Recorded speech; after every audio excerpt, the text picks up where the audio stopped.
So New Zealand has just allowed someone who's transgender to be on their women's Olympic weightlifting team.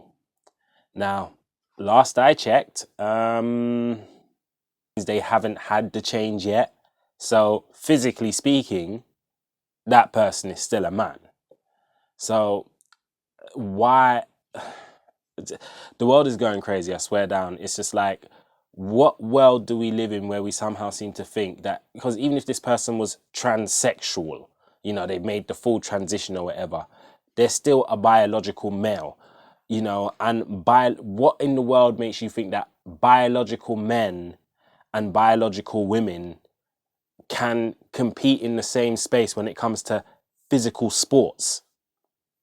You know, there's physical differences between men and women that makes it very difficult for the two of them to compete in the same space when it comes to physical sports.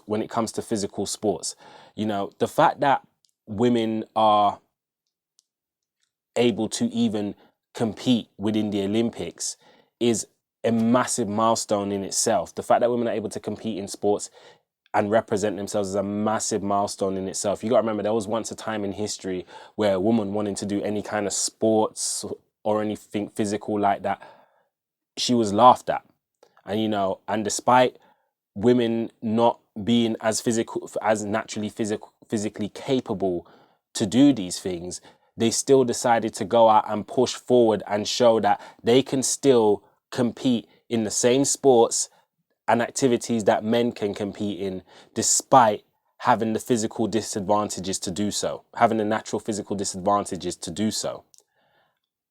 It's a great feat, and it's amazing. It's great to see. It just shows how far forward we've moved as people, that we can have both men and women competing and representing their countries in the Olympics together. But the fact of the matter is, there are physical differences, and I'm going to go into the main ones right now as to why men and women, biological men and women, cannot compete against each other in the same space like this.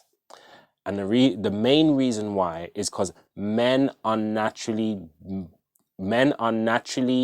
designed for momentum-based movement.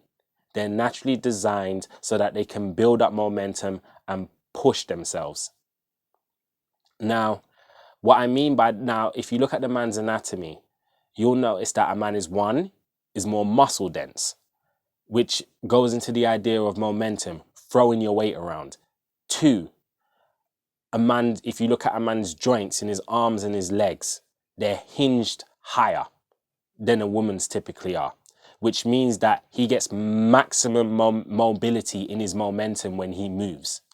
Now, I'm not saying that you won't find women that are more physically capable than men. I'm not saying you won't find men that aren't as physically capable as some women.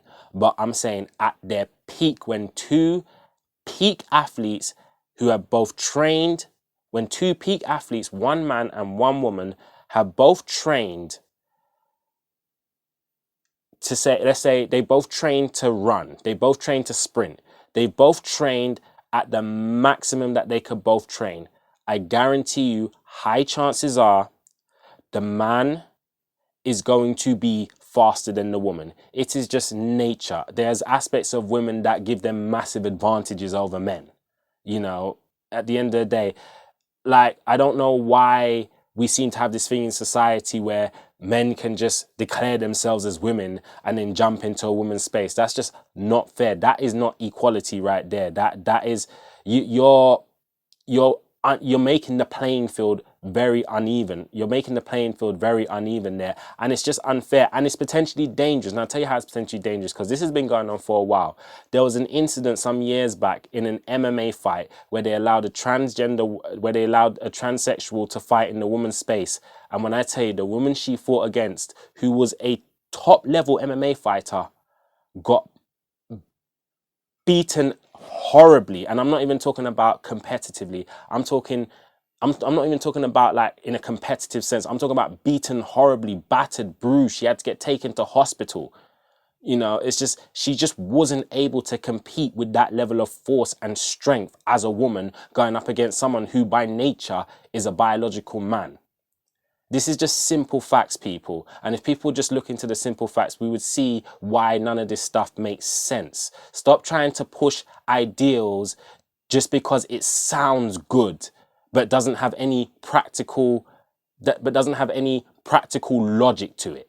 At the end of the day, if you want things to be fair, you need to take into account the practical aspects and the practical differences of things, and that includes the practical differences between men and women. That is the only way you can have a fair society between men and women, not by trying to cram them both into the same space and get them doing the same thing, because they're different people at the end of the day.